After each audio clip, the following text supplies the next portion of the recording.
Bien. Entonces, no sé si hay alguna pregunta, observación o comentario. ¿No? ¿Estamos bien? Bueno, supongo. Pero no nos queremos concentrar y haber estado pensando en el control, pero para que la vean. Ok, entonces un pequeño repaso a las cosas que estábamos discutiendo. Entonces lo que vimos en la clase pasada, o bien resumido, vimos la noción de dipolo. Vimos dipolo. Esencialmente nos imaginamos un dipolo, algo que tiene una carga menos, que se conecta con una carga más, Q, y están separadas una distancia L, introducimos la noción de P igual al límite, que la distancia se va a cero, y que las cargas son muy grandes del producto Q por P. Se llama dipolo. Eso entonces, digamos que era equivalente a una partícula que entonces tiene, si quiere, una dirección. La dirección, por supuesto, va, digamos, a la carga menos a más. Y lo otro que aprendimos entonces era que generaba campo eléctrico, y el campo eléctrico tiene una forma así como orejitas, así. Okay. Y eso entonces nos mostraba cómo era el campo eléctrico, que lo calculamos. El campo un dipolo, el dipolo es simplemente, dijimos que era 3 veces el P del dipolo por R menos R', R' es el dipolo, R la posición del campo eléctrico, parte por 4pi epsilon 0, nos queda R menos R', en este caso por R menos R', y acá está elevado a 5 menos P por, en este caso, P solo, dividido por 4pi epsilon 0, R menos R' a la 3. Entonces, aprendimos que el campo eléctrico de un dipolo tomaba esta forma que estaba así. Entonces, ¿qué más mostramos? Entonces, también introducimos la noción de polarización. Y simplemente tiene que ver con la densidad de polos. Se llama P, densidad de polos.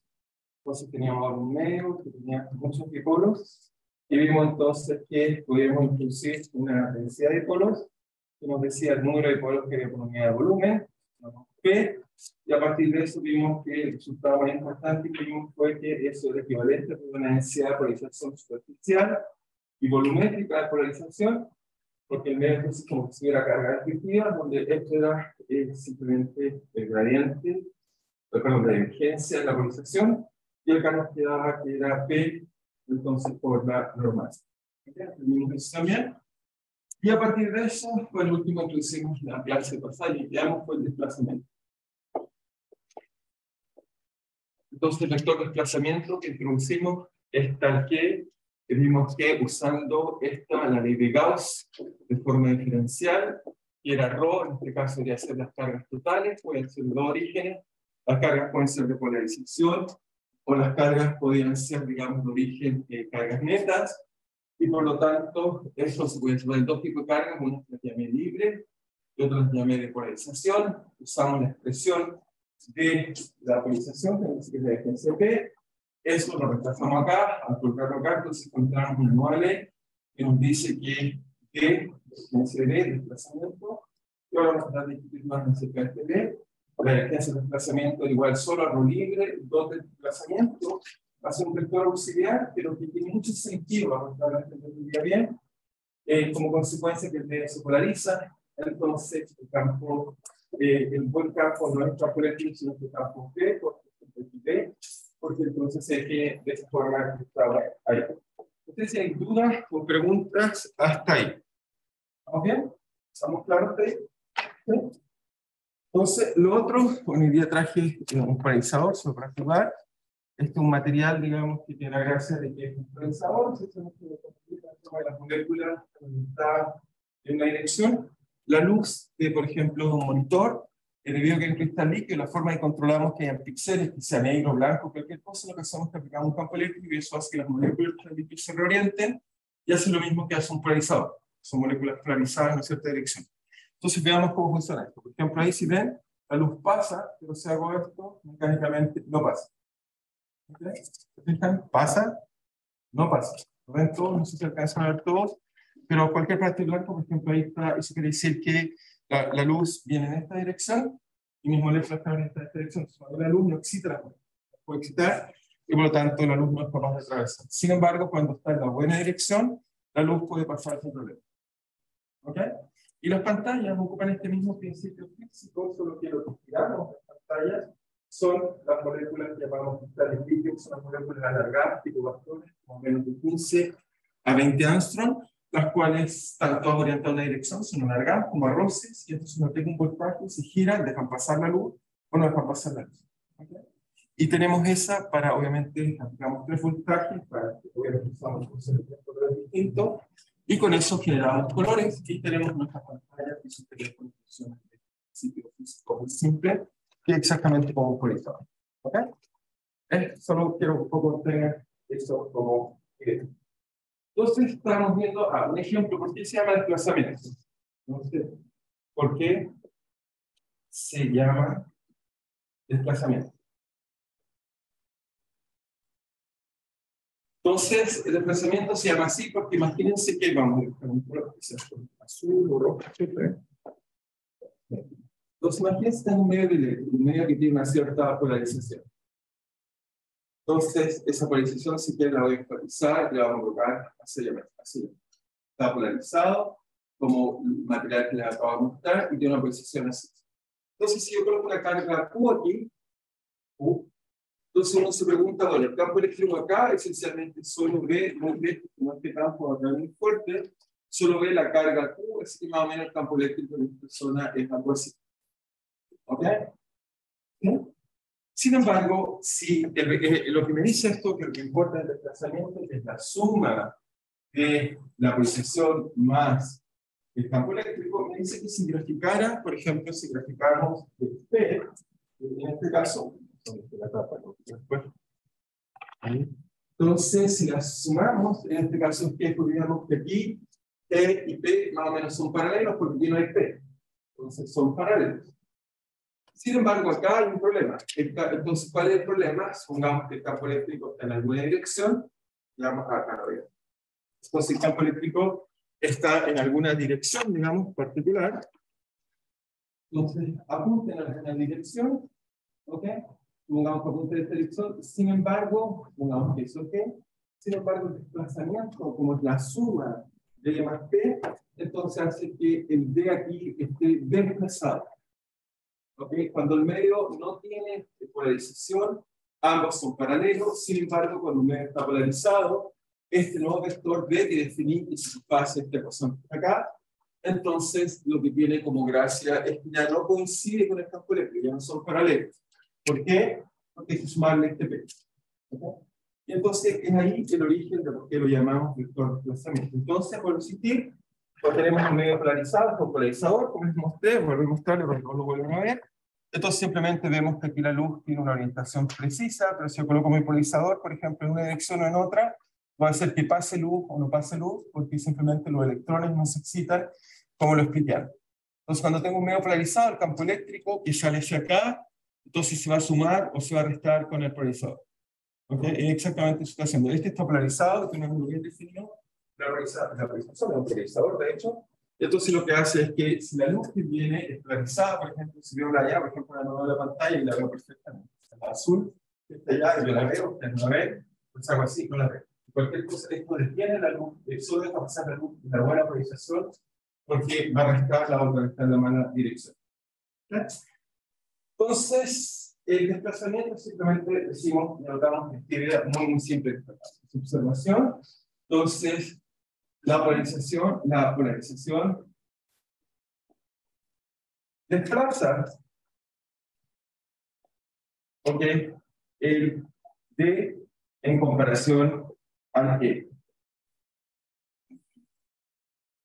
Entonces, desplaza el desplazamiento en todo comparado al campo eléctrico. Entonces, por eso lo llamamos así. ¿Está bien? No sé si hay duda de eso, si no, ahora voy a explicar un poco más el origen de dónde viene esto y cómo entender un poco mejor esto. ¿Bien? ¿Está ahí? ¿Se preocupa todo? ¿Sí? ¿Estamos bien? Entonces, lo que voy a hacer ahora es que fíjense ya, todo está ahí, está bien, pero la pregunta que no he resuelto, o la pregunta que debería resolver es cómo un medio se polariza. ¿Ok? Porque hasta ahora me tienen que dar P, me dan P, yo con eso calculo ρ de P, sigma de P, calculo igual que toda la vida. Entonces, todavía me falta entender cómo era cómo un medio se polariza. ¿Ok? Entonces vamos a responder esa pregunta y bueno, en general no es tan fácil responder, vamos a tener muchas aplicaciones, pero eso me va a permitir responder alguna pregunta. Entonces, interesante. Entonces, la pregunta es, ¿cómo se polariza un medio? Y entonces lo que vamos a hacer es que vamos a introducir un concepto importante que lo vamos a llamar, entonces, se va a llamar la susceptibilidad. Entonces, ya voy a definir qué es esto, esta susceptibilidad, que nos gusta usar la letra I o CAE, entonces esta letra está ahí. Entonces, esta susceptibilidad, ¿cómo la vamos a entender? Entonces, para eso voy a hacer dos modelos y voy a deducir qué forma tiene este aquí que voy a hacer. Entonces, es un modelo 1. Entonces, como les dije, la materia, esencialmente, uno se lo imagina en el microscópico, que tenemos entonces, si quieren, muchos átomos, que por ejemplo, por simplicidad, me imagino que están suficientemente bien equilibrados, y que entonces tienen digamos, un núcleo así, y la pregunta que nos hacemos siempre es qué pasa si a esto le aplico un campo eléctrico que cruza este material. Entonces, voy a traer un modelo clásico, por supuesto, un buen modelo tiene que ser cuántico, pero la respuesta que voy a encontrar, a pesar de ser un modelo clásico, es correcto, uno puede más o menos cuánticamente encontrar lo mismo, salvo factores, así que voy a hacer entonces modelo de la materia. Modelo, entonces, de la materia. Entonces, ¿cómo voy a modelar la materia? Voy a modelar la materia, que imagínense que voy a suponer que el núcleo tiene una cierta carga Q y es puntual, ¿por qué no? Y voy a suponer que la nube electrónica que lo rodea, entonces voy a suponer simplemente que hay una nube electrónica que lo rodea, y voy a suponer que eso es equivalente a simplemente una nube, y la nube la voy a modelar como si fuera una especie de esfera uniformemente cargada. Modelo, obviamente es falso. Pero para lo que necesito mostrarles va a ser correcto, y después hacemos observaciones experimentales. Ok, no es una descripción completamente correcta, pero efectivamente atrapa el fenómeno que quiero estudiar. Entonces suponemos que hipótesis, entonces los orbitales electrónicos, los modelamos como una nube, como una esfera uniformemente cargada.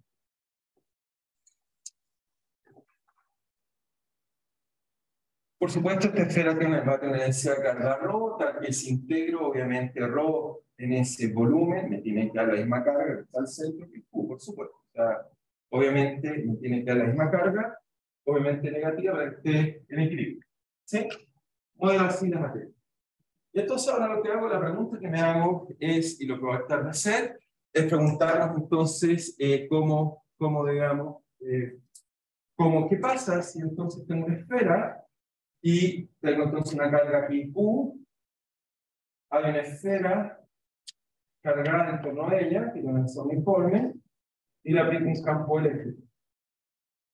Entonces uno diría, bueno, escribimos la ecuación de movimiento y veamos qué podemos concluir de eso. Entonces, si escribimos la ecuación de movimiento, eso que está ahí, ecuación de movimiento, entonces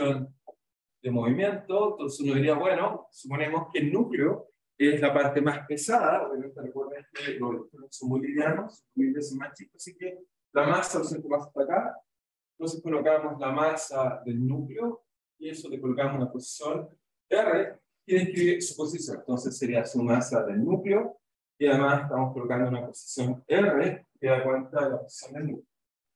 Después diríamos, bueno, tenemos eso que está ahí.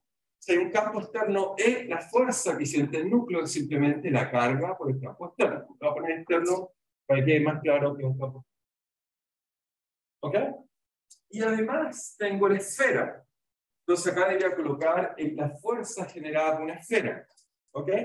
Ahora, la fuerza de una esfera, voy a ponerlo aquí, fuerza de esfera, ¿cómo es? Como, si se recuerdan, en una esfera, bueno, no lo hemos resuelto, pero sobre la resolución auxiliar, una vez, si uno calcula usando la ley de Gauss, uno toma la esfera, va a descubrir que la fuerza al interior de la esfera es lineal, y después decae como si fuera una partícula puntual, ¿cierto? Y por lo tanto, si yo grafico esa fuerza de la esfera, entonces diríamos que si acá le colocamos el radio digamos, de la esfera. No dijimos cuál es el radio, suponemos que este es un radio R, llamamos R0 por ahora, R0. Entonces sabemos que de aquí hacia acá decae como el inverso, un partido por R cuadrado, y aquí es lineal. ¿Ok? Ahora, en mi caso, la carga está siempre dentro de la esfera. ¿Ok? La carga siempre está dentro de la esfera. Por lo tanto, tengo que buscar esta parte del cálculo, buscar esta zona para calcular que estoy dentro de la esfera. Lo estoy tomando de la esfera que sale. ¿Ok? Los movimientos van a ser pequeños. Entonces, esto va a decir que entonces, la ecuación que debería colocar es simplemente la masa del núcleo, entonces carga puntos, igual la carga por el campo abstracto, ¿ok? Y acá debería colocar el campo de esfera. Bueno, el campo de esfera es simplemente, va a ser algo que hacia acá por razón de continuidad y que va dentro de la carga Q, así que va a ser algo así como Q por R partido por 4 pi epsilon 0. Y para que después sea el continuo, aquí tiene que ir con el R0 al cubo, cosa cuando C igual a R0, que justo para lo que está allá, entonces va como el inverso de 1 partido por R al cubo. ¿Ok? Así que eso me da bien. Ahí sí es menos, por supuesto. Una carga menos. Y obviamente la dirección R. Así que esa es la ecuación de movimiento que uno encuentra así muy simple. Entonces, lo que voy a hacer es, por supuesto, que lo que yo quiero es que si no hubiera campo externo, entonces esencialmente la carga de acá se va a quedar al centro. Y cuando se centra el campo externo, lo que voy a hacer es que la carga o el campo, si quieren verlo así, que genera la esfera sobre la partícula central, sobre el núcleo, se tiene que equilibrar con el campo externo. Y eso me va a dar la posición de cómo se desplaza la carga con respecto al centro de esfera. Así que eso me va a dar entonces, lo que acabo de decir, me va a permitir encontrar un R de equilibrio, que es simplemente cuando la fuerza externa se equilibra con la fuerza degenerada interna por el sistema. ¿Ok? ¿Estamos de acuerdo? ¿Estamos bien hasta ahí? Simplemente lo que voy a hacer es cómo la fuerza externa se equilibra con eso. Entonces, anotamos eso. Entonces, observación. Entonces, como resultado del campo eléctrico externo y la fuerza de la nube, la fuerza eléctrica de la nube, hay un equilibrio. Y equilibrio, entonces, en mecánico significa R, dos puntos, igual a R punto, igual a 0, igual a 0, por lo tanto, al encontrar que el R de equilibrio es simplemente imponer que esto se hace 0, y por lo tanto, debo encontrar mi R de equilibrio. Entonces, mi R de equilibrio es simplemente al mirarlo ahí, si me hacen los Q, me va a quedar que el R de equilibrio es proporcional al campo eléctrico, o sea, esto se va a desplazar la dirección del campo eléctrico, que va multiplicado por 4 pi epsilon 0, R0 al cubo. Y por lo tanto, a partir de esto, que lo que voy a hacer, voy a definir porque ahora si quieren verlo, que la imagen mental es para nube, y la carga en equilibrio se dividió en el campo externo, la carga se desplaza a una distancia R en la dirección del campo eléctrico que acabo de calcular. Por lo tanto, me va a permitir definir el momento dipolar P como la carga por este L equilibrio. El equilibrio de tema. Entonces, ese R equilibrio es simplemente la carga por este R de equilibrio, y por lo tanto, eso me queda que vale 4 pi epsilon 0, R0 al cubo, por este Q de la carga, por este campo eléctrico. Entonces, me da eso y ese es el buen resultado. ¿Y qué es eso? Veamos ahora sí lo tratamos de interpretar y entender un poco mejor. Entonces, ¿eso qué me dice? Me dice lo siguiente, me dice que, fíjense, esos 4 pi R0 al cubo, a uno se ve como menos tentado colocar, dividir por 3, multiplicar por 3, ¿por qué? Porque 4 pi R0 al cubo es un volumen, es el volumen de mi átomo, ¿sí? Es el volumen de mi átomo. Entonces uno diría, la polarización es simplemente, con esto me lo estoy usando, algo así como 3 veces el volumen, ¿ok? Volumen del átomo, multiplicado por la carga, ¿ok? Multiplicado también por epsilon 0 y proporcional al campo eléctrico. ¿Ok? Entonces, eso me dice para un átomo, pero la polarización es un concepto que yo tengo que sumar todos los dipolos. Entonces, si yo sumo todos mis dipolos, si tengo muchos dipolos así, y aplico un campo eléctrico externo, entonces lo que veo es que todos se polarizan, todos se mueven una distancia, la carga se mueve hacia allá, se mueve hacia allá, se mueve hacia allá, se mueve hacia allá. Entonces, la polarización, que es simplemente la suma de todos los dipolos que tenga en el sistema, supongo que todos se ordenan en la misma dirección, supongo que la interacción entre la esfera es despreciable, hipótesis, hipótesis, interacción despreciable, despreciable entre átomos. Y eso entonces me va a llevar a la conclusión que, bueno, simplemente la polarización, si tomo un volumen, P era la densidad de dipolos, esto, bueno, entonces va a ser simplemente la densidad de partículas multiplicada por el momento dipolar de uno solo. Esto se llama teoría de campo medio. Voy a suponer densidad de partículas. ¿Por qué? De partículas. Eso es porque lo que estoy diciendo es que, obviamente, si entre ellos la interacción es despreciable, ¿cuántos dipolos puede tener cualquier elemento volumen? Va a ser simplemente el número de partículas que tengo por unidad de volumen, se llama densidad, por el típico momento dipolar que tiene cada uno. ¿Ok? Eso me da la densidad de polarización. ¿Ok? Y por lo tanto, eso me dice que esto es igual, ahora se ocupa la fórmula que está ahí, me queda 3 veces el volumen típico de los átomos, eso lo calculo con Armstrong, la carga típica que tiene mi átomo en cuestión, lo multiplico por epsilon 0, lo multiplico por la densidad de partículas por mi volumen, y eso me queda por el campo eléctrico.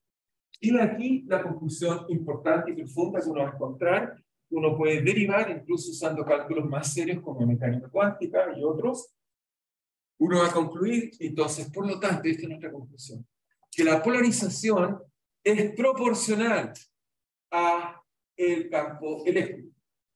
Esta constante proporcionalidad la llamamos susceptibilidad. Es decir, que si no hay campo eléctrico, la polarización del medio es cero. Si le aplico un campo eléctrico, entonces el medio se polariza proporcional al campo eléctrico. Y eso, uno dice, ¿de dónde viene toda esta cosa? Viene esencialmente de este proceso interno, que la moléculas del sistema está neutro, están sus centros de carga están equilibrados, aplica un campo eléctrico, eso hace que se desplace, y ese desplazamiento hace que aparezca esta susceptibilidad, que por supuesto es proporcional a la densidad de partículas que tengo por unidad de volumen. Obviamente tiene que ver con el volumen de las partículas que tomo en consideración, tamaño bajo un rol, porque es la nube electrónica que tengo que vencer. Es proporcional a la carga que tiene, por supuesto, el núcleo. También va a ser proporcional, por supuesto, a epsilon 0. Y eso es lo que uno entonces encuentra como modelo muy simple. Esto se llama entonces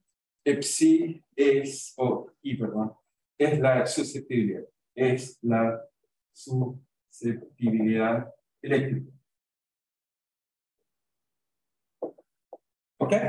Ahora uno se pregunta, ¿y cuáles son las dimensiones de psi? Obviamente están ahí, pero si calculan bien, entonces, si se recuerdan, el desplazamiento era epsilon 0 por E menos T. Por lo tanto, la diferencia entre P y E es un epsilon 0.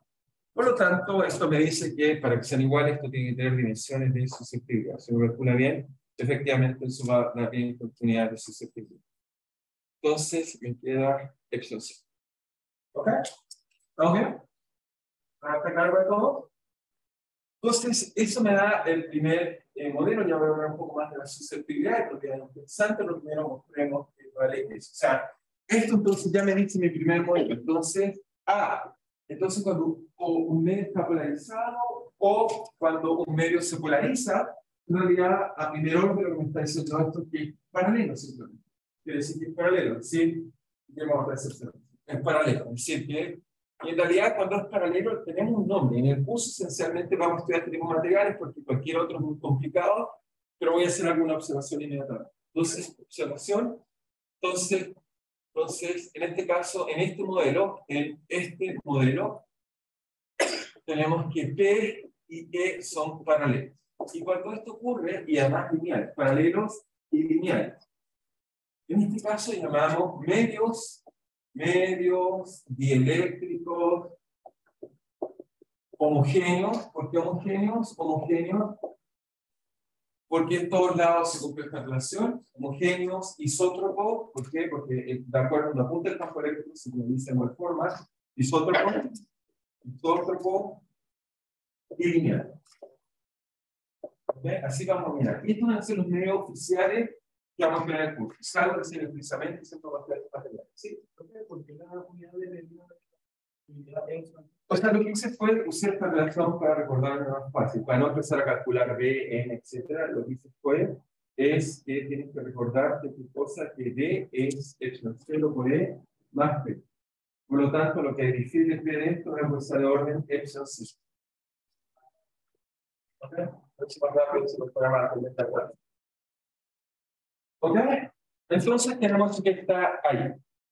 Ok, voy a hacer un segundo modelo y me voy a poner a comentar, porque vamos a comentar más bien a hacer este tipo de propiedades interesantes, en mi opinión, de partículas y cosas así. Entonces, ¿qué quiero que voy a hacer? Entonces, voy a hacer un segundo modelo, modelo 2. Y el modelo 2 está integrado esencialmente en el agua, en medios que son medios que tienen moléculas que están polarizadas, porque en el modelo que ponga este era como neutro, no había una polarización. Pero el agua, como una molécula bipolar, como muchos materiales, eso significa que el agua no es como lo que dice acá. El agua no era una esfera equilibrada. Cuando uno la mira, tiene un momento bipolar. ¿Okay? Pero ese momento bipolar del agua está cuando pongo un vasito de agua. Y en realidad, bueno, y por eso es tan importante para la vida. Si no fuera bipolar, no podríamos vivir sin ella, no tendría interés. El intercambio electrónico y todo se basa en las propiedades bipolares que tiene.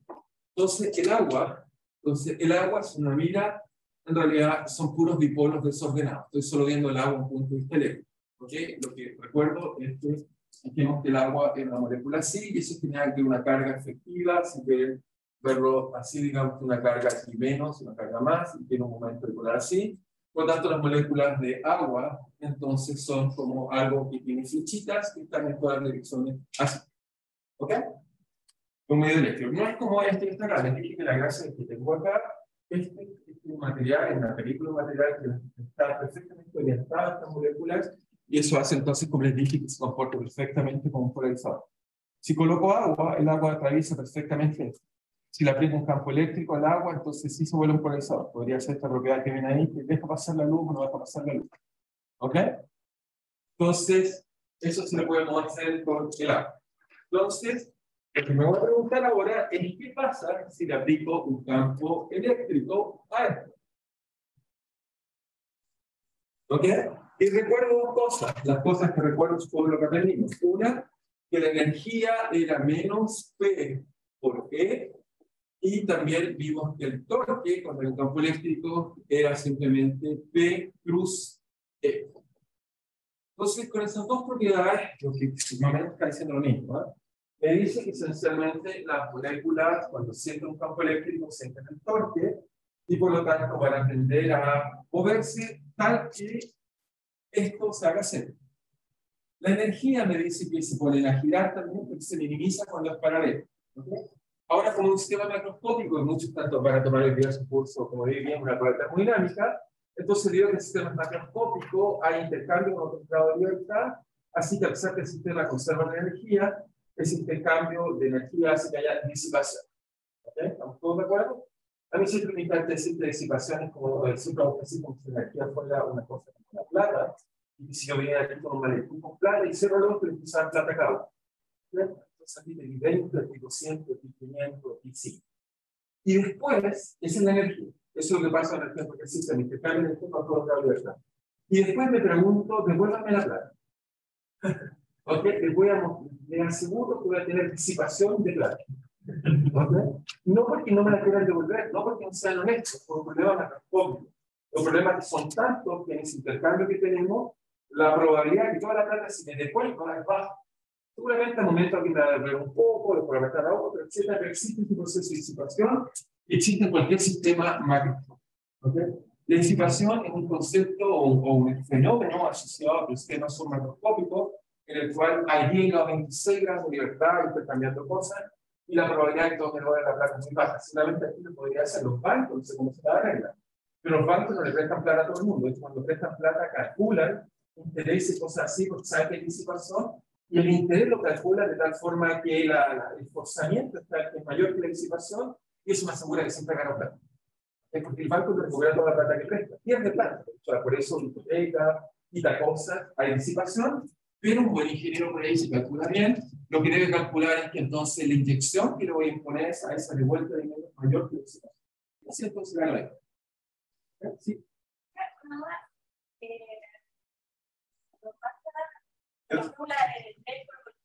Sí. Y lo resume en las datos de contexto. El 3 está diferente. El 3 está diferente. Bueno, todas esas palabras que dije fue para decir que entonces esto está acá, si tiene un campo eléctrico, vamos a mostrar que la mayoría, no todas, pero la mayoría se van a alinear con el campo eléctrico. La mayoría, no todas, por supuesto, pero la mayoría.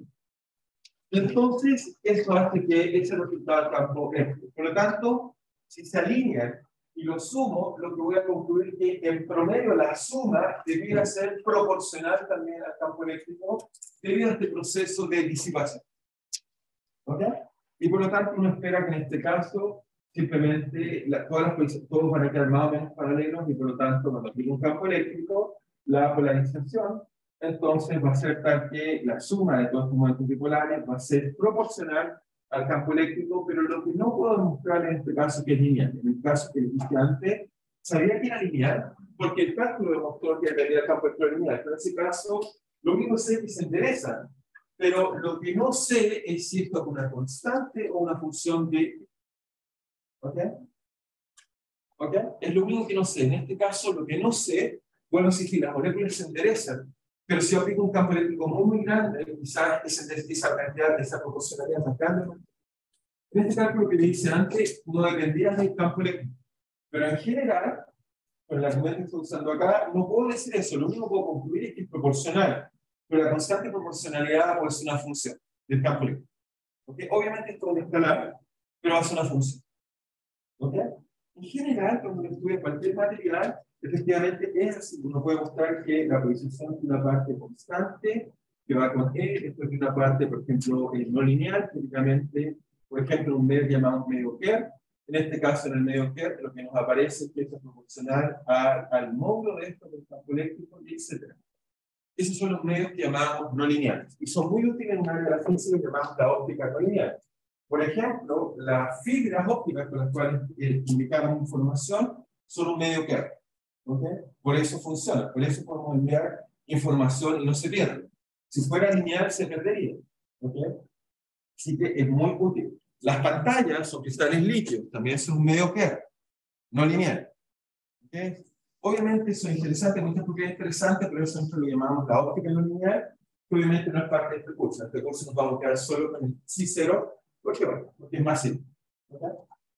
Entonces, pero en general lo va a concluir esta relación bastante general, y un tipo por ahí llamado Bloomberg, lo mostró, estudió, ganó el premio Nobel para explicar distintas formas como explicar este tipo de mecanismos. Entonces, tenemos eso que está ahí, y eso que nos enseñan. Ahora sí puedo entonces resumir. Entonces tenemos, efectivamente existe una sustentabilidad, paciente sí, y en general pues una función de E. En nuestro caso vamos a tener los siguientes casos. Lo que vamos a hacer nosotros por ahora es que cuando colocamos el campo eléctrico acá, y yo mido acá la polarización, si esto queda lineal, así perfectamente, entonces en este caso tenemos que P es simplemente proporcional a E. En este caso hablamos de medio lineal, isótropo y homogéneo. Que va a ser casi todo lo que vamos a hacer en el curso, está acá. Este es nuestro curso. Ahí vamos a vivir. Casi todos los materiales vamos a suponer que es así. Todos los materiales tienen una respuesta no lineal, pero campos muy grandes, pero campos pequeños razonables. Así que esta parte de esta acá está muy bien. Después van a haber materiales como el que acabamos de discutir, que insisto que son no lineales en el sentido que si uno coloca P por E, estos materiales entonces son más bien no lineales y por ejemplo pueden ser cosas así. ¿Ok? Estos de acá entonces son no lineales y colocamos entonces en este caso que lo que encontramos entonces esto va a ser, insisto, E por E así. Y estos por ejemplo son en nuestros casos más cotidianos, entonces más son las fibras ópticas fibras ópticas. Estas fibras ópticas, no sé si todos saben, pero las fibras ópticas lo que hacen es que permiten que la luz no se escape. No sé si han visto las fuentes de agua en la noche, cuando tienen, algunas típicamente tienen lámparas y uno ve la luz, ve el agua, y ve el agua que se ve blanca. Y uno dice, pero ¿cómo la luz no se escapa? Y bueno, la persona que se dio cuenta de eso, se dio cuenta viendo una fuente de agua, y se dio cuenta que efectivamente debido a las constantes eléctricas, el agua y la luz no se podía escapar. Después buscó buenos materiales, la fibra óptica esencialmente es vidrio, que simplemente si la luz se propaga para unos suficientemente pequeños no se puede escapar, y ellas, por ejemplo, típicamente pueden tener respuestas no lineales. Ahora, la mayor parte de las telecomunicaciones las hacemos en el régimen lineal, por simplicidad, pero hoy en día son cosas más modernas y un poco mejor. También tenemos los cristales líquidos, que son las pantallas. Líquidos. También tenemos, digamos, cristales no lineales, nos gusta llamar cristales no lineales. Entonces, típicamente, la polarización y el campo eléctrico son proporcionales, así que eso hace la propiedad que vamos a usar. Pero hay algunos materiales más interesantes, por ejemplo, simplemente cultura general, algunos que me parecen interesantes que quiero comentar. El primero que quisiera comentar, digamos, es simplemente, voy a comentar este material y hacemos un resumen del que fue. Entonces, algunos materiales interesantes que son, por ejemplo, que llamamos ferroelectricidad.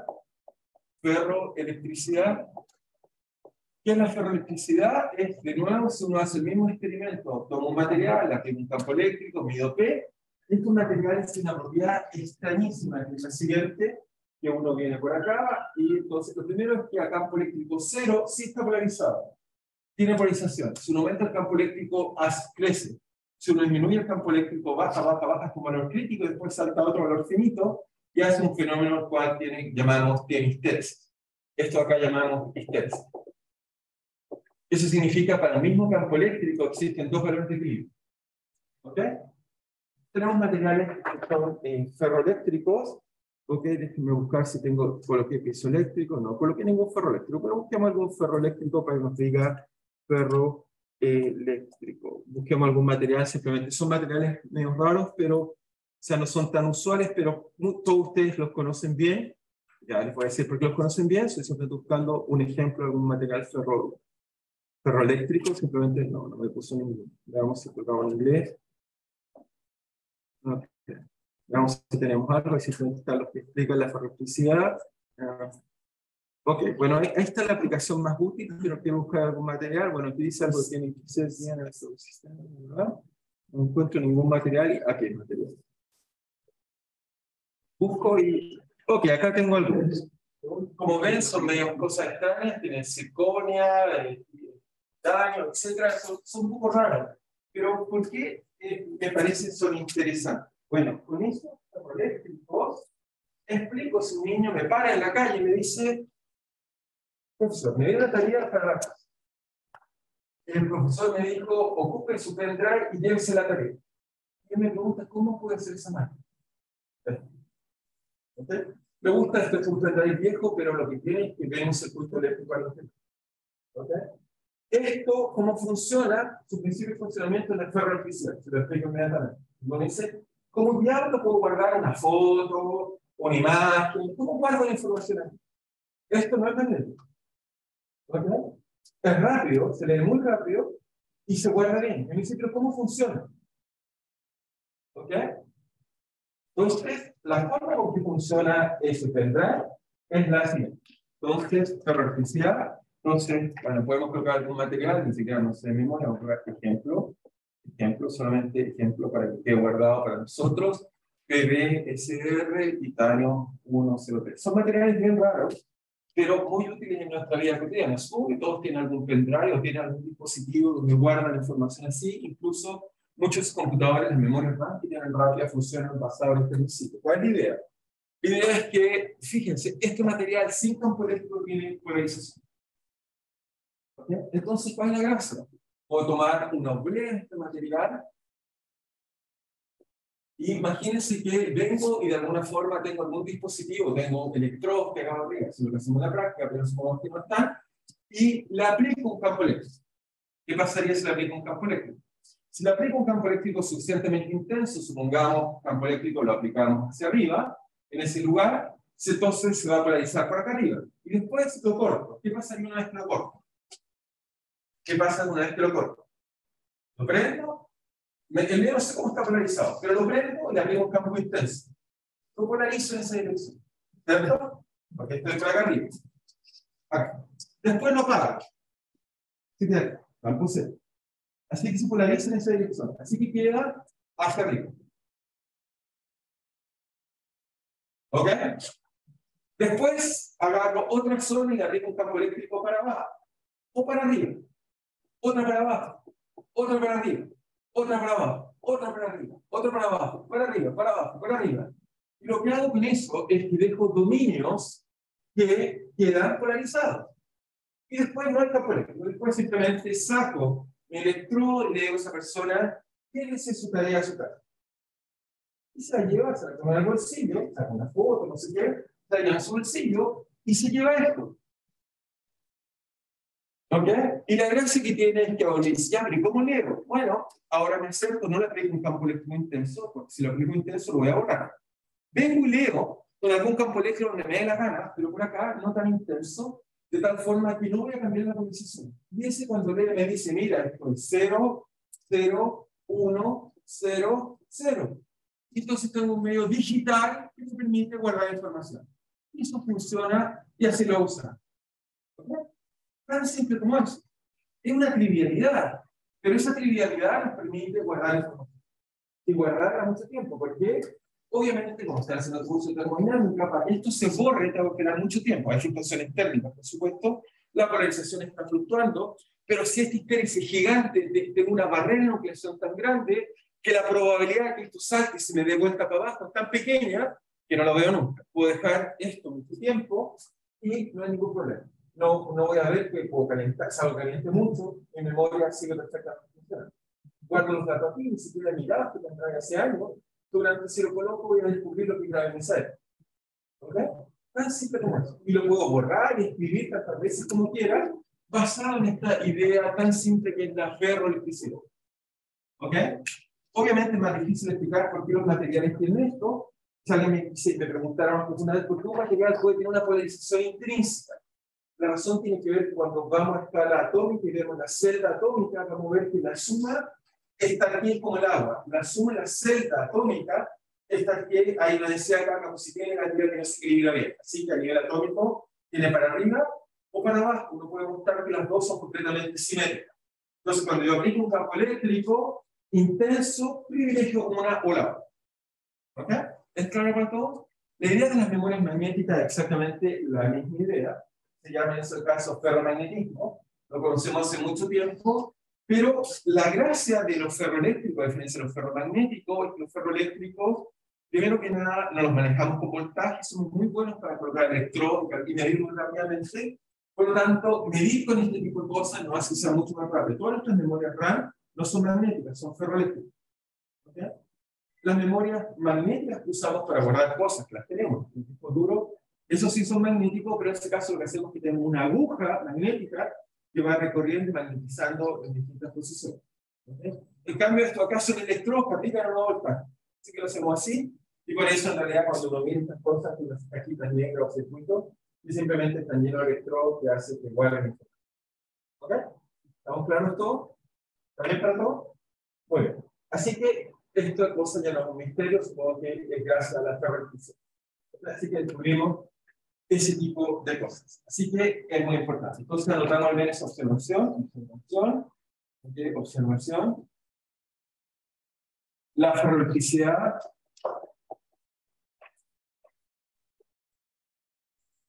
nos permite tener memorias rápidas. ¿Ok? Esas son típicamente las cosas como RAM, o también nos permite, llamamos, no sé cómo le llaman, memory stick, drive, ¿cómo llamamos estas memorias? ¿Cómo le llaman? ¿Verdad? RAM, sí, simplemente van a poco lugar un RAM, así, el parlamento. Ok.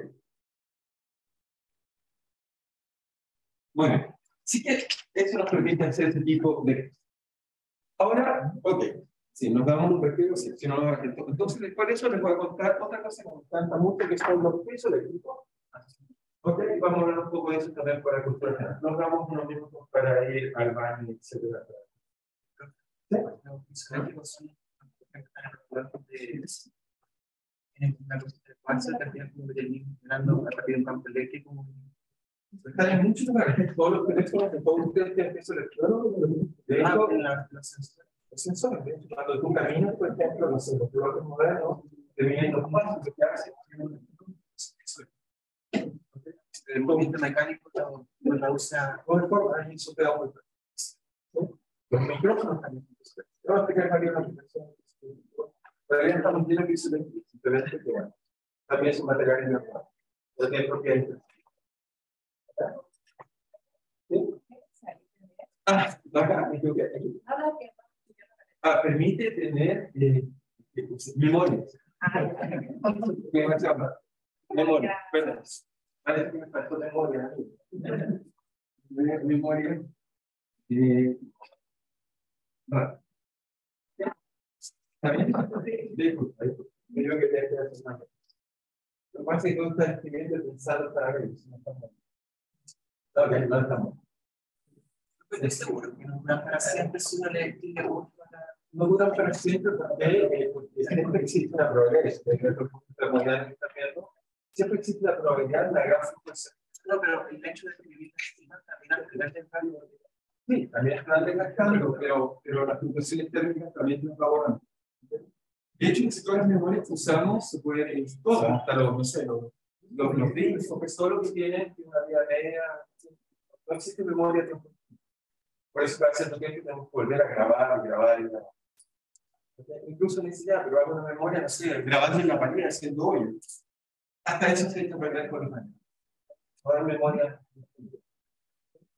Y por eso nuestra memoria funciona bien. Nuestra cabeza lo que hace es sistemas de redes neuronales que hacen guardar información. Pero requiere tenemos acá las tres posibilidades de actividad y cuál es Como la diferente arquitectura de la sala lo que permite la diferencia, porque no es el mismo punto. no es lo mismo. No, la información lo que quiere es que se arranque en la forma con que accede a la arquitectura. La parte interesante es esta parte de los electrones. ¿Cómo tengo electrón que permite leer cosas rápidas y guardar cosas rápidas? Esa es la parte interesante. De hecho, en el futuro lo que queremos hacer con memoria cómputa, no usando la luz como forma de información, y la razón principal de eso es que la velocidad de acceso es la velocidad de la luz, en el medio. Y por lo tanto, haríamos de nuevo un salto importante en el memoria. Está muy lento después.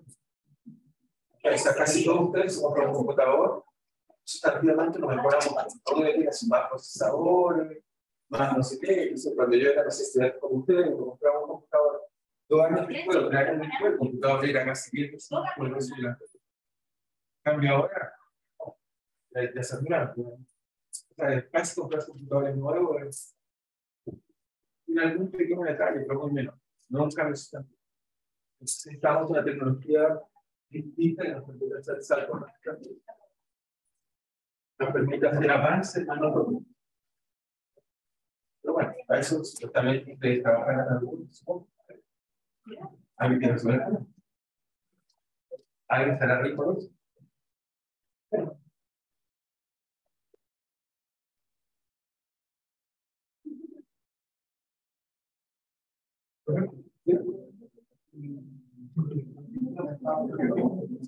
¿Cómo?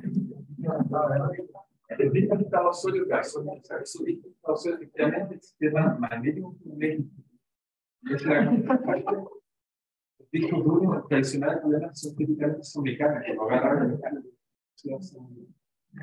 Luego tenemos los discos duros sólidos no son mecánicos, memoria, pero son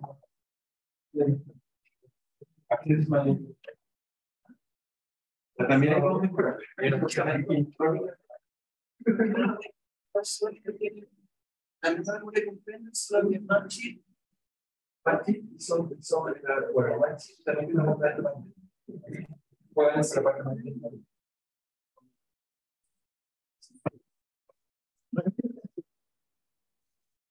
Así que 4 voltajes.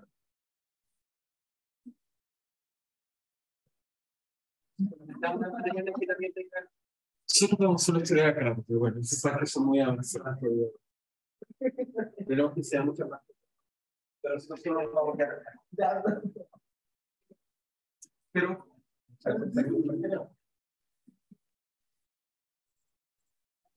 bueno, entonces vamos a continuar. Entonces ahora a estudiar lo que simplemente complementar la discusión sobre cultura general.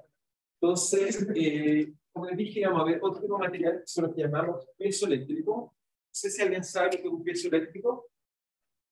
¿Alguien sabe lo que es un peso eléctrico? Sí. material que si no le dice mecánica, puede volver a. Ok, eso está bien, pero más simple que eso. Está casi cerca. Piensa un poco más. ¿Alguien más tiene idea? Es casi correcto lo que dice. No es que esté mal, está bien. Solo que lo hace más simple aún. ¿No? ¿Nadie más tiene idea aparte de eso?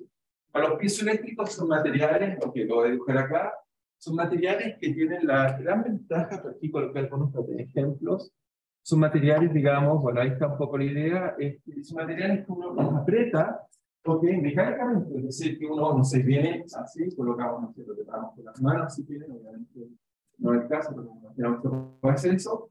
Si lo aprieto, entonces se polariza. ¿Ok?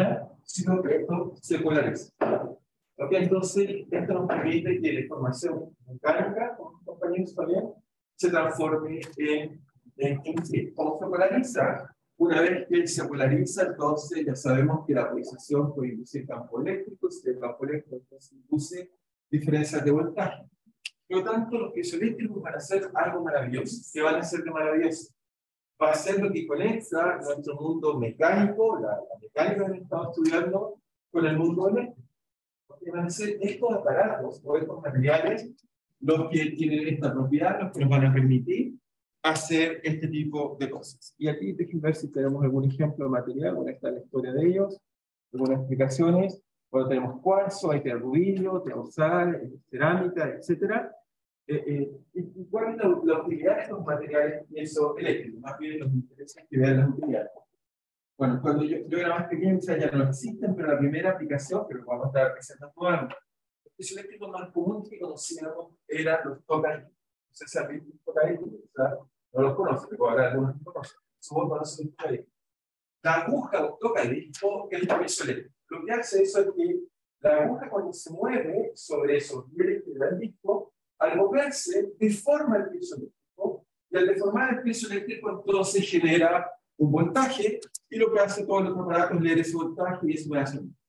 Entonces, de esa forma transformo la rugosidad de la superficie en sonido. ¿Okay? Eso es lo que uno hace. Entonces, eso es lo que llamamos tocadiscos. Quizás creo que estaba volviendo de moda, por lo menos no, pero los estaban vendiendo mucho. Tocadiscos. Ok, tocadiscos. Entonces, la aguja, la idea que tiene es que la aguja va así, esa aguja, por eso la aguja era muy delicada, la gente tenía cuidado. Eso tiene un peso eléctrico. Ahora, obviamente los piezoeléctricos los vemos en muchos lugares siempre de nuestra vida. Por ejemplo, quizás la aplicación más común es esta. Los micrófonos, los audífonos. Los micrófonos dicen cómo funciona, cómo ese aparato funciona. Maravilloso, ahora suena fuerte, ¿cierto? Lo que hago es que envío ondas sonoras que deformen este material y al deformarlo transformo sonido en voltaje. Es eso lo que hacemos. ¿Okay? Todos nuestros micrófonos y audífonos. Nuestro audífono dice cómo emite sonido, que es el proceso inverso. Pero yo lo que quiero es que el audífono lo que hace es que yo le envío una señal eléctrica y me genera que eso se mueva. Si uno mira los parlantes grandes, uno se da cuenta que esa cosa mueve hasta algo mecánico.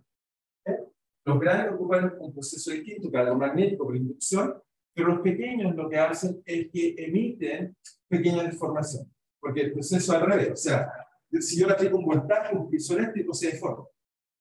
¿Ok? Entonces, exactamente hace lo inverso. Así que los micrófonos funcionan tomando en cuenta estos materiales que son muy interesantes, y son los piezoeléctricos. Entonces, la idea, siempre hay que guardar la idea mental, es que entonces tengo un micrófono y por aquí tiene que haber, digamos, algún pequeño piezoeléctrico en algún lugar, el cual recibe las ondas sonoras y se deforma. ¿Ok? Así que lo usamos mucho. Otra cosa, chisperos. En las cocinas uno se pregunta cómo diablos funciona eso. Uno aprieta un botón, sale ya. ¿Cómo funciona eso?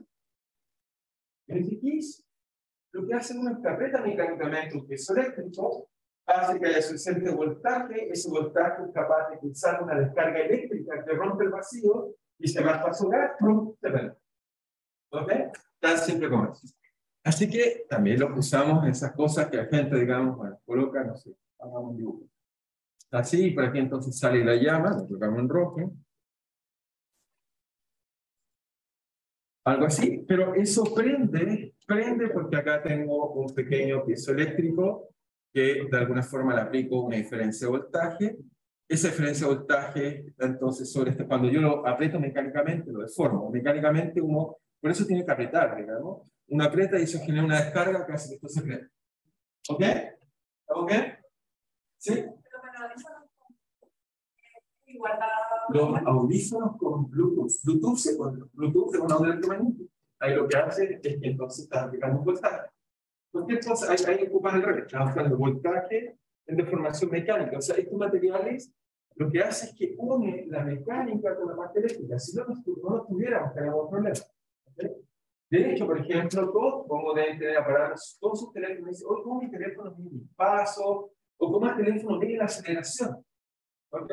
Y lo que hace es que tiene un piso eléctrico al interior, entonces cuando lo muevo, al moverlo se deforma, y al deformarse entonces envía un voltaje, y ese voltaje tiene un circuito que suma y dice dio 40 ratios. ¿Ok?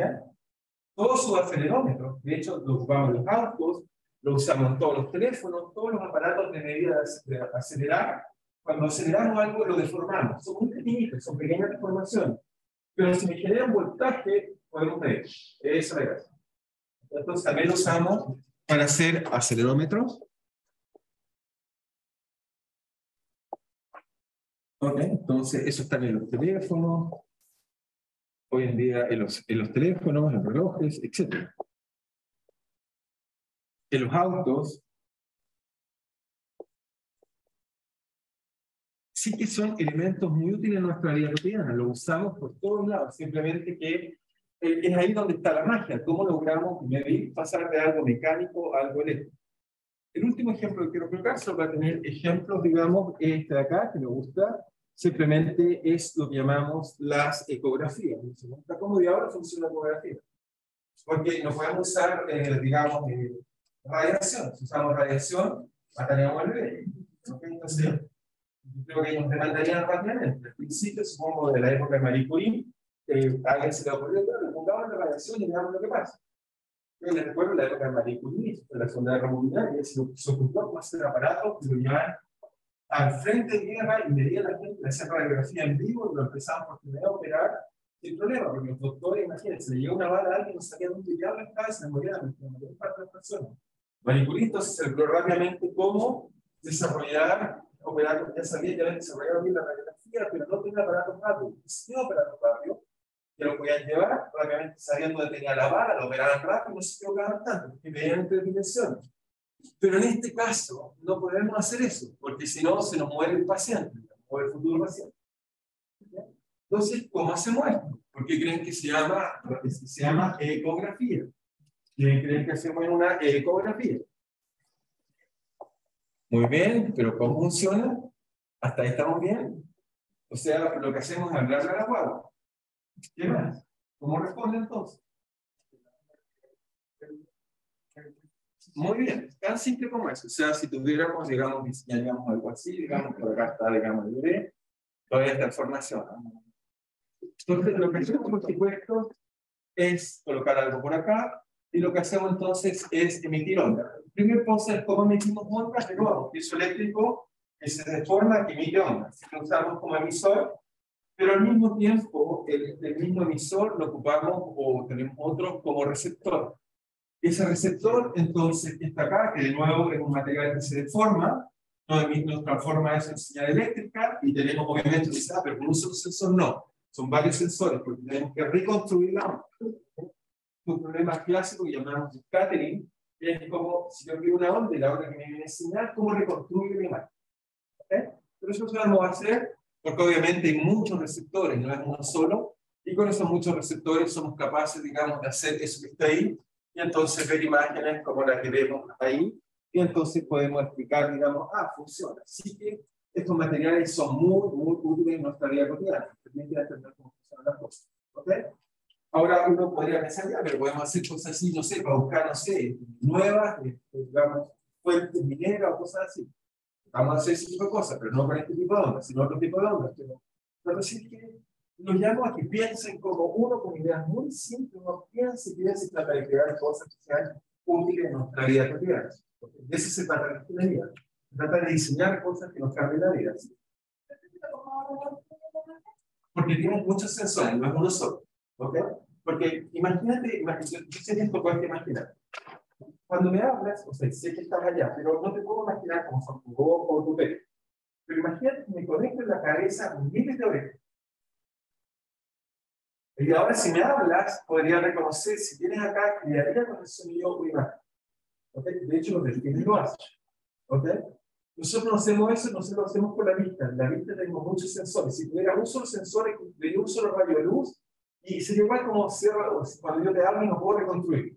Pero si tengo muchos sensores, cada uno con distinta intensidad, me permite reconstruir una imagen. En este caso es una imagen acústica, porque en este caso también es una imagen acústica. ¿Okay? ¿La máquina?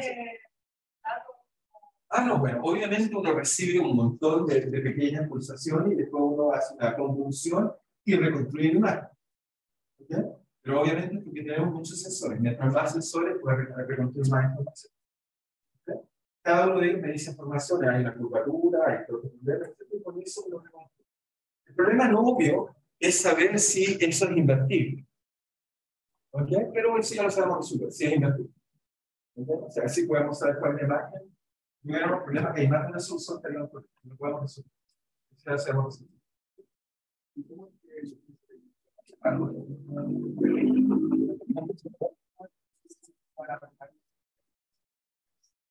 Sí, es una propiedad interesante. Como imagínate que algo está desordenado y al arreglarlo, ese mismo, imagínate que algo me hace un efecto abanico. O sea, hay una priorización de la suma, es más pequeñita. Si hago eso, sorteo. Exactamente. Y mecánicamente, al apretar algo, entonces permite que haya dirección. Obviamente los piezoeléctricos, uno dice, pero lo aprieto de cualquier forma. No. Obviamente, con el derecho de mano, si me aprieto por arriba, no pasa nada, se va por acá. Entonces, tienen direcciones privilegiadas en las cuales hay que apretar y se deforman. ¿Okay?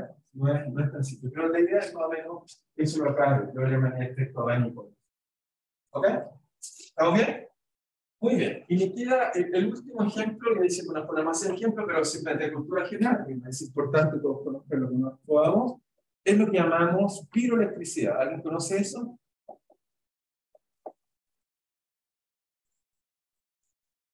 ¿Alguien sabe lo que es la piroelectricidad? No sé si puse un ejemplo o no. ¿Alguien conoce eso? ¿Alguien sabe lo que es la piroelectricidad? La palabra lo dice más bien, pero así es.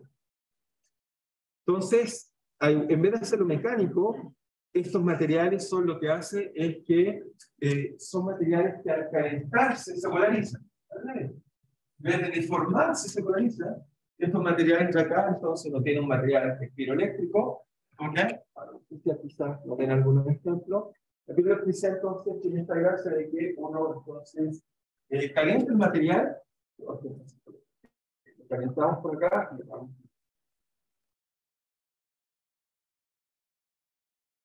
Entonces, uno calienta el material y eso entonces se polariza. Eso es un poco la verdad. Estos materiales son muy útiles porque los usamos también en nuestra vida cotidiana. ¿Para qué? Uno dice, ¿cómo? Uno se pregunta, no sé, uno entra por hotel, típicamente uno se pregunta, ¿y cómo ese detector que está arriba va a detectar que hay un incendio? O que hay humo. Pregunta, ¿detectarán las moléculas que están subiendo? Y lo que hacen simplemente son detectores de temperatura. Lo que hacen es que si sube la temperatura, entonces se polariza. Y una vez que se polariza, tiene un campo eléctrico, un voltaje, medio voltaje, señal. ¿Ok? Entonces, la piroelectricidad lo que hacemos es esencialmente usamos mayoritariamente de sensores, ¿ok? De cambios de temperatura. ¿Ok? Típicamente esa es la utilidad, pero de nuevo los materiales entonces se pueden deformar tanto mecánicamente como térmicamente y uno puede cambiar la polarización. Y si soy capaz de hacer eso, entonces soy capaz de medir voltaje. Y como la parte de los voltajes la manejamos bien, la parte de los electrodos, etcétera, corrientes, para eso somos geniales.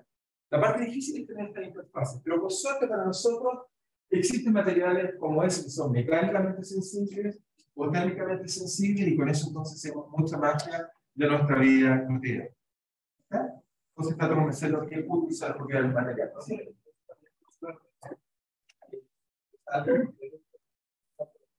Sí, o sea, si se polariza algo, tenemos un campo, ¿sí? Eso, y acá me acuerda que calculé cuál era el campo eléctrico de un medio polarizado. Recuerda que en la forma usamos la densidad de polarización, etc. Es más débil, pero suficiente para detectar. Más débil que una carga puntual. ¿Ok? Ese es el producto perdón. Entonces, en esta acá la observación, sí que es importante, son materiales, digamos, son materiales que al calentarse se polarizan. Obviamente la ingeniería de materiales y su aplicación es algo muy importante en nuestra vida actual. Son materiales que al calentarse se polarizan. Al revés, si no lo polarizo. Si tú lo polarizas, la pregunta es: ¿y si se calienta? Sí, no, esto es un poco más raro. ¿Sí? Calentarse se polariza. ¿Ok? Y entonces aplicación esencialmente usamos como sensores. Sobre todo los sensores que usamos en cerdos son típicamente materiales.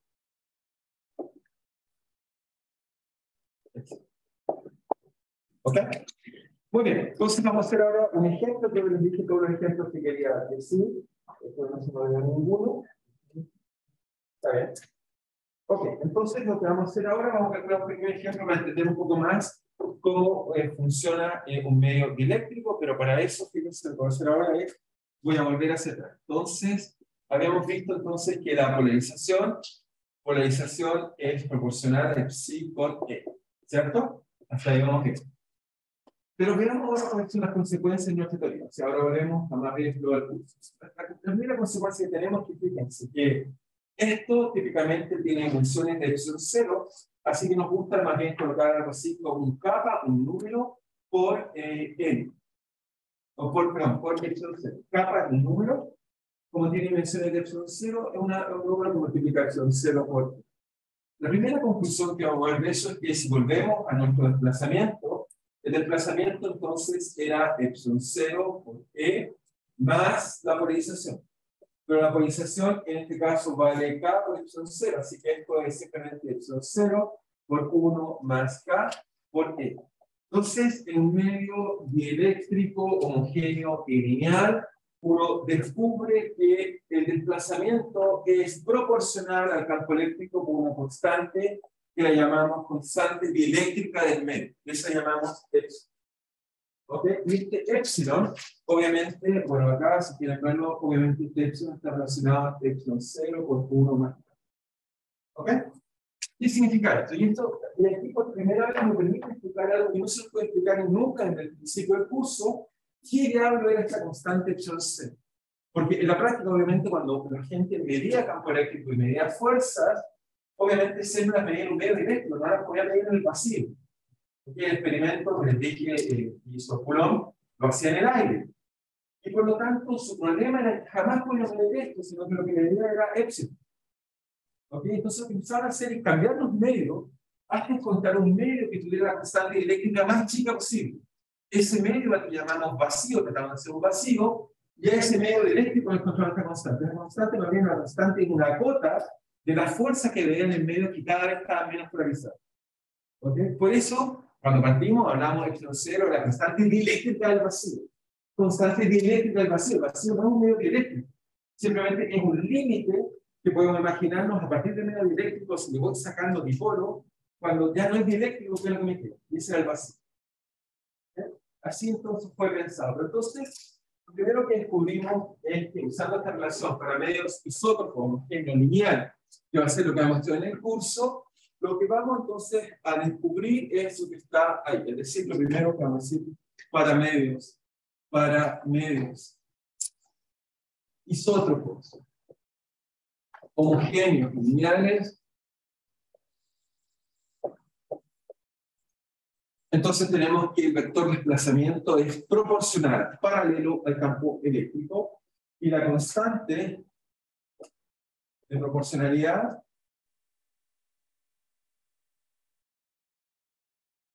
es la constante dieléctrica del medio.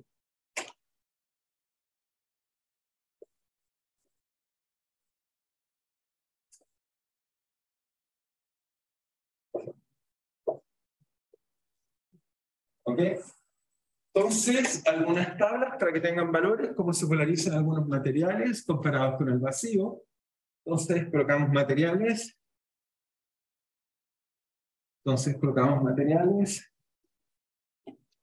Materiales. Y acá colocamos su constante eléctrica, o K. Es más fácil este capa porque hay que adicionar algunos números. Entonces, los que tengo son, por ejemplo, el ámbar, que es el ejemplo clásico donde se encontró. El ámbar es resina simplemente solidificada. Su constante eléctrica es 2.2 a 2.9. ¿Ok? Como ámbar, que es resina solidificada, y vemos entonces que este capa es 2.2. Si coloco el agua sí que es un medio dieléctrico por excelencia. ¿Por qué? Porque tiene dipolos. Es 80. Vamos a ver cuál es la implicancia del agua en eso, pero va a significar que la velocidad de la luz en el agua, porque va a tener epsilon, es algo así como raíz de 80 veces más pequeña que la luz en el vacío.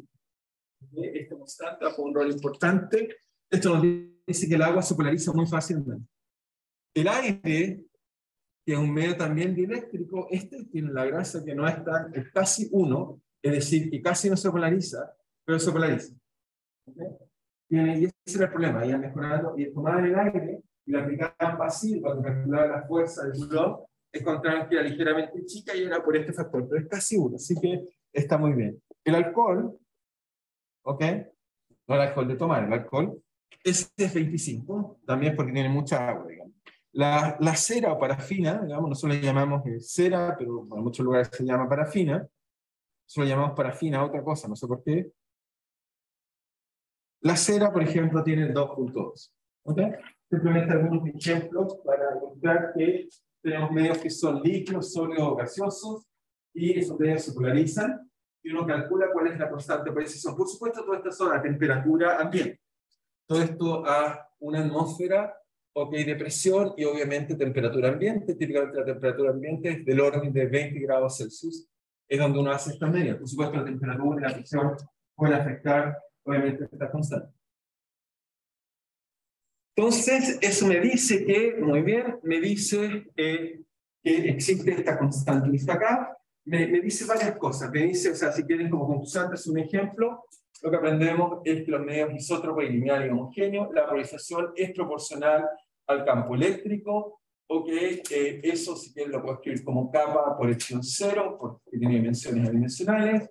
Por otro lado, eso también me dice que el vector de desplazamiento es proporcional al campo eléctrico con una constante que llamamos epsilon, la constante eléctrica al medio, y simplemente vale epsilon 0 por 1 más capa por, en este caso, ¿ok? ¿Estamos bien hasta ahí? Ahora lo sé, ¿sí? Este que está acá no es el campo.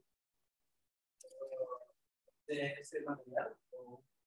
Bueno, yo lo calculé como campo externo, digamos, pero a su vez la polarización, como fíjate, la polarización va a ser proporcional al campo, queda todo en la misma dirección. Lo que puede generar va a ser la misma dirección. ¿Ok? Pero efectivamente el modelo que usé era externo, por simplicidad personal. Entonces déjenme hacer un ejemplo para que vean cómo esto funciona y cuáles son las implicancias. ¿Okay?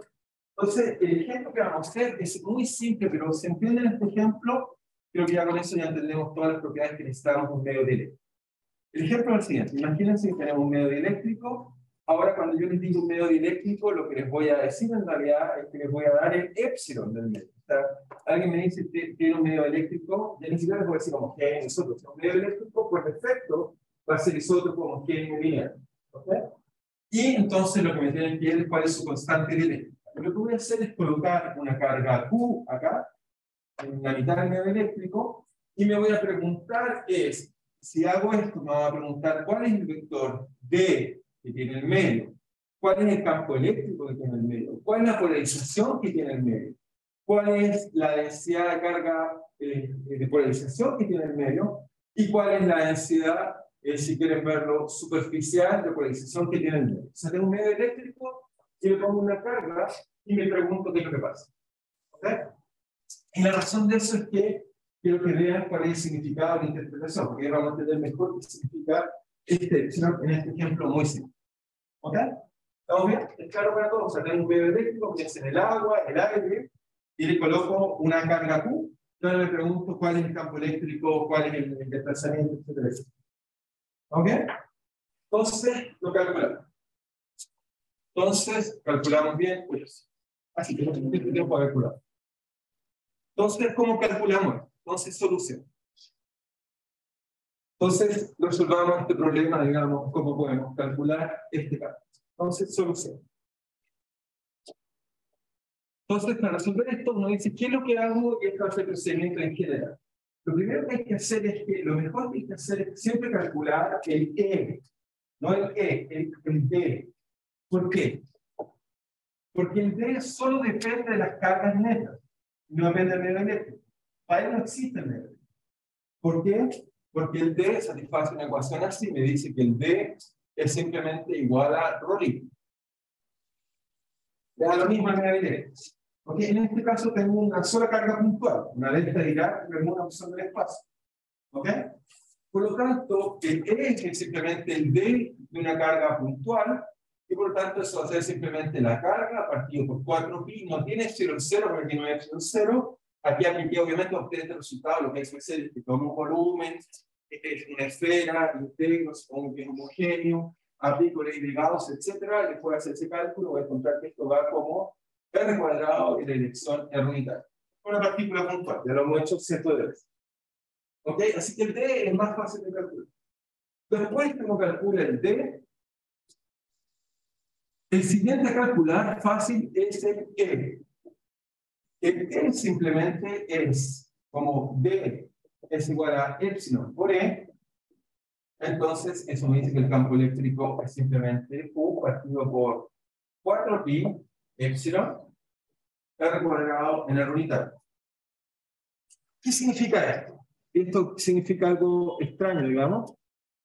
¿Qué significa esto? Significa algo un poco extraño en la discusión. Es que, fíjense que esto me dice que el campo eléctrico, a pesar que yo coloco una carga Q, si acá coloco, por ejemplo, en unidades de K por epsilon 0, me dice algo que espero explicarlo al final del cálculo. Voy a explicar esto. Me queda que esto va como epsilon 0 por capa, y me dice algo inesperado. Voy a explicarlo nuevamente. Me dice en realidad que cuando yo coloco una carga puntual Q en un medio eléctrico, la carga efectiva que del campo eléctrico no es Q. Esto sería como un problema, si no hubiera medio eléctrico, es un problema con una carga efectiva Q partido por Q. Por lo tanto, esto me dice que si yo coloco una carga eléctrica en el aire y la sumerjo en el agua, es 80 veces más pequeño. Porque el K del agua es 80, y el del aire era 1,00059. Por lo tanto, me dice que una carga eléctrica, un electrón metido en el agua, es 80 veces más pequeño. En el sentido de generación de campo eléctrico. Eso que me está diciendo.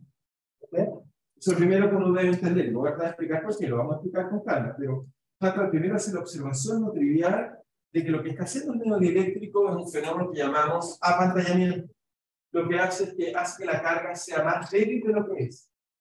¿Okay? Me hace aparecer solventes en el agua, me hace aparecer que es débil. Por eso muchas veces hacemos reacciones en diluvios, colocamos un líquido, eso ayuda a que se pantallen las cargas y permita que la reacción sea más fácil de ocurrir. ¿Okay? Entonces hace que eso sea más pequeño. Si levantamos observación. Observación, lo primero que vemos así chocante, que vemos observación, el medio eléctrico apantalla la carga.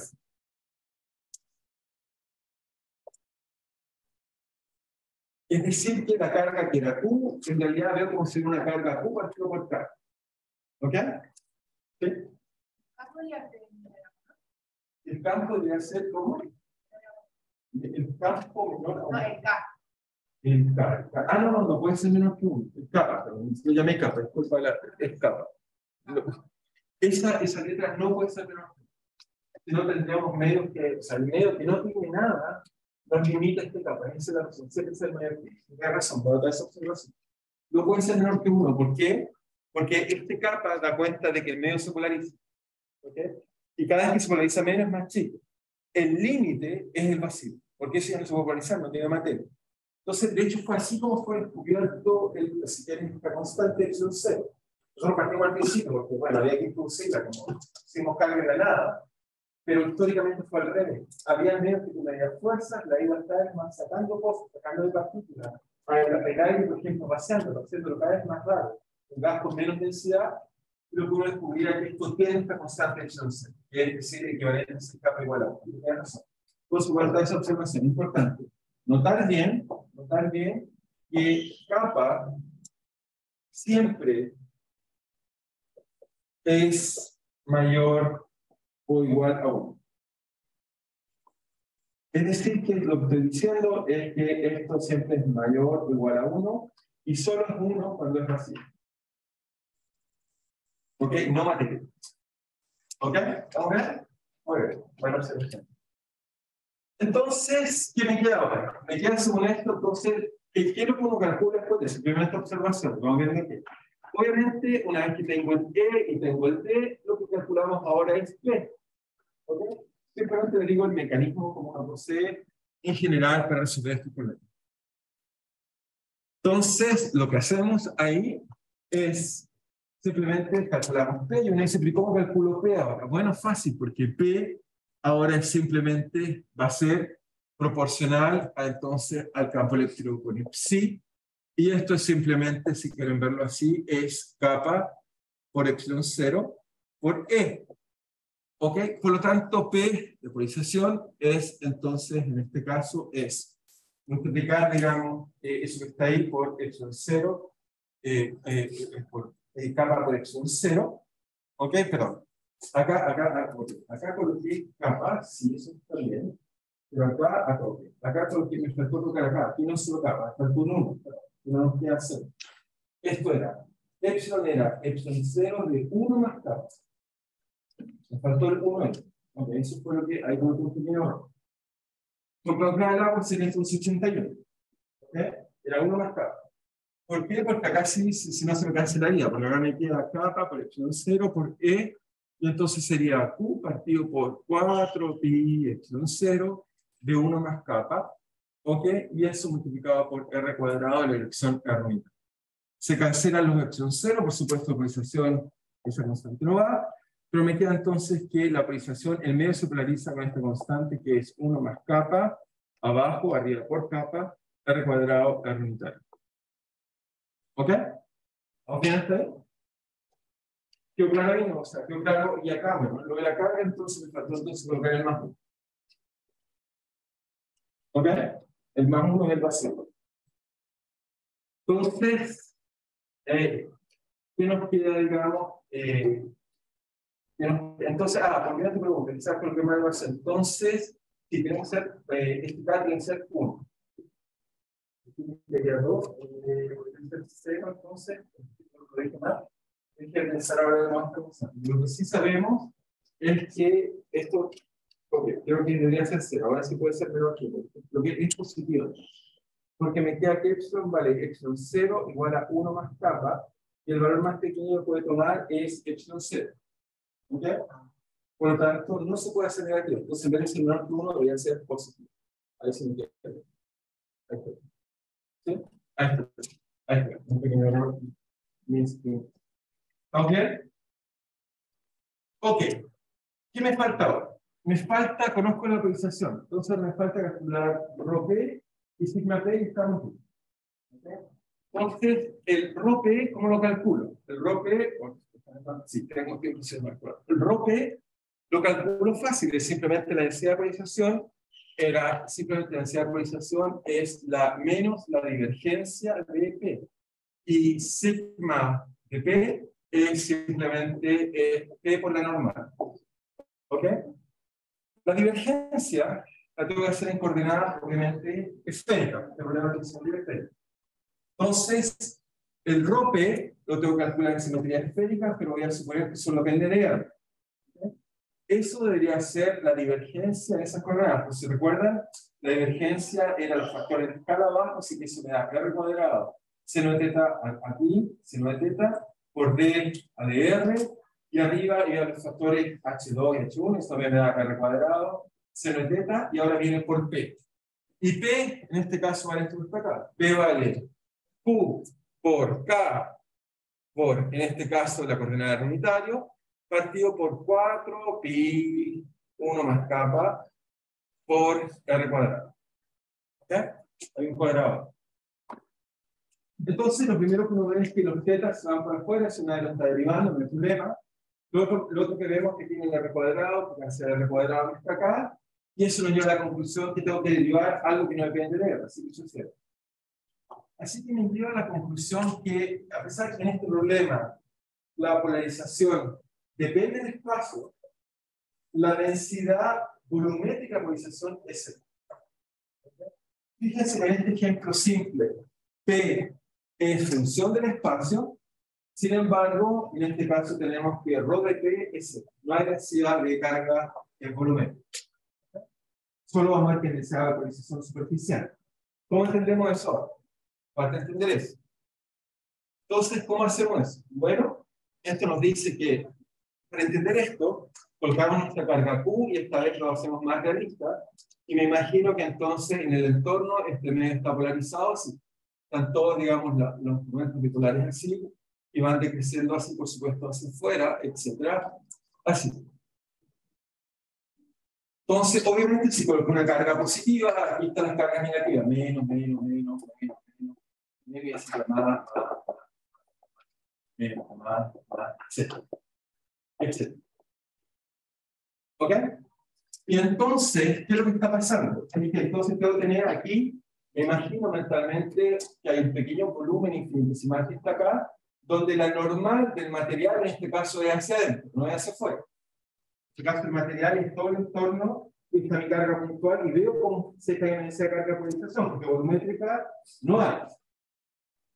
Entonces, eso me dice que sigma P vale la polarización por la normal. ¿Ok? Entonces, para darle sentido a esto, obviamente la polarización la conozco, vale Q partido por K, partido por 4, pi 1 más K por R cuadrado, la dirección R unitaria. Obviamente lo pienso como un límite, supongamos que es un radio R, supongamos que eso tiene un radio, llamémoslo, no sé, R0, radio, y entonces tiene una normal, que en este caso apunta para adentro, que va a la dirección menos R unitaria. Y esto entonces me da que la densidad de carga en esa superficie, en una superficie, vale Q partido por K de 4 pi, en este caso 1 más K, por R, voy a colocar R en este caso del radio que estoy considerando de pequeñito, voy a decir por qué. Me queda eso, esa sería la densidad superficial. Eso es para la superficie que está ahí, y además tiene signo menos. ¿Ok? Ya voy a terminar, así estoy justo en la hora, simplemente voy a terminar solo esta idea y ahí termino. Es simplemente, y ahora tengo esto que está acá, pero esto que está acá, si yo calculo la carga de polarización, que es la carga que está en la superficie, que obviamente hay una componente, si quieren, volumétrica, pero ese es cero, porque no hay en este caso, más una carga superficial, que sí la hay, que es la que está acá. Eso es simplemente integrar esto sobre un esfero, porque es sobre el casquete esférico. Así que eso es equivalente a multiplicarlo por 4pi. Así que me queda que la carga de polarización es multiplicar esto por 4pi, es 4pi por sigma p, y eso me da entonces que la carga es Q, esto de, entonces me queda, obviamente multiplicado por el R cuadrado, que es una superficie, me queda entonces que esto vale 1 más K. ¿Ok? ¿Por qué esto es interesante? Y solo concluyo esto, espero que piensen en esto. Es que me da que la carga de polarización, debido a que coloqué, o sea, tengo un medio eléctrico, le coloco una carga. Esta carga hace que el medio se polarice, o sea, que el medio eléctrico induzca una carga superficial de forma Q por K dividido por 1 más K. ¿Okay?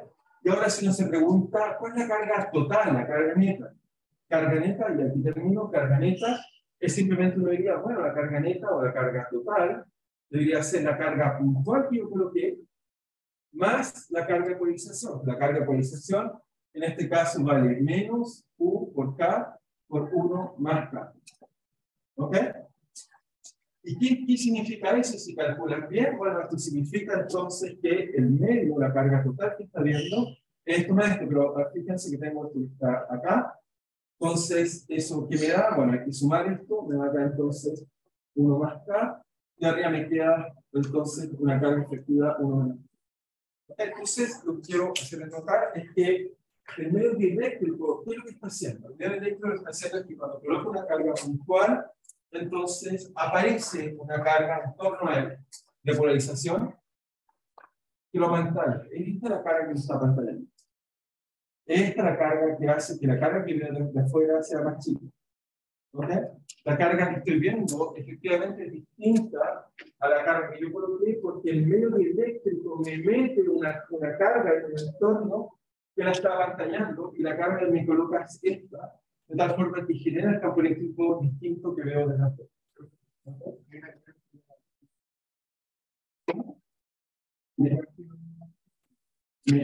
¿Acá? Es UPA. ¿Está bien? ¿No? Me equivoqué aquí en algo. Acá 1 más K, no, pero acá tengo. Perdón, tengo 1 más K, que está encima de K. La razón. Me queda Q partido por 3. Me queda que la carga efectivamente es Q partido por 1 más K. ¿Estamos de acuerdo? Entonces, trato de decir que, o sea, solo para concluir, el medio entonces lo que hace es que me coloca una carga en el entorno que pantalla mi carga. Eso es lo que está haciendo, en realidad, está haciendo el sistema. Entonces, si se recuerdan, y ahora se recuerdan las fórmulas que coloqué al principio del campo eléctrico, y el campo eléctrico de una carga equivalente a Q partido por 1 más K, que fue el resultado de lo que puse al principio. Así que esto que me demuestra, solo por concluir la idea, es que el medio eléctrico genera una carga superficial que me explica por qué el campo eléctrico es más pequeño. Exactamente esta carga. ¿Ok? ¿Estamos bien? Eso es lo que no me dice. ¿No? ¿Sí? ¿Cómo? Sí, igual, no. En este caso, es una carga puntual, que se coloca, por ejemplo, un hilo cargado, ya no puede ser así. Va a depender de la carga que coloque o una pantalla. Obviamente depende de la geometría del problema. Eso en este caso muy simple, así, pero fácil de entender. Entonces, el ejercicio así, ¿cuál genera siendo el conductor? O así de siempre generar algo conductor.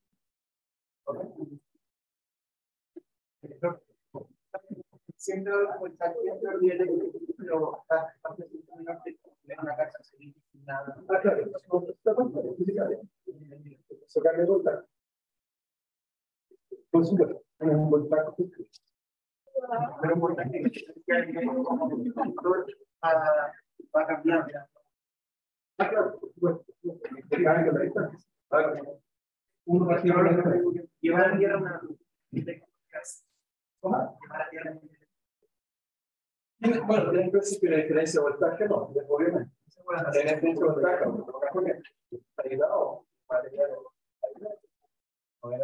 sea, que es igual va a seguir teniendo el mismo voltaje que la carga. Claro, la carga no puede ir a parte. Estamos viendo, tiene que ser. ¿Está bien? Exactamente. O sea, la carga no puede ir a estar en kilómetros para trabajar. Muy bien. Ya nos pasamos, ganamos. Bueno, no estamos bien. Nos vemos, cuídense.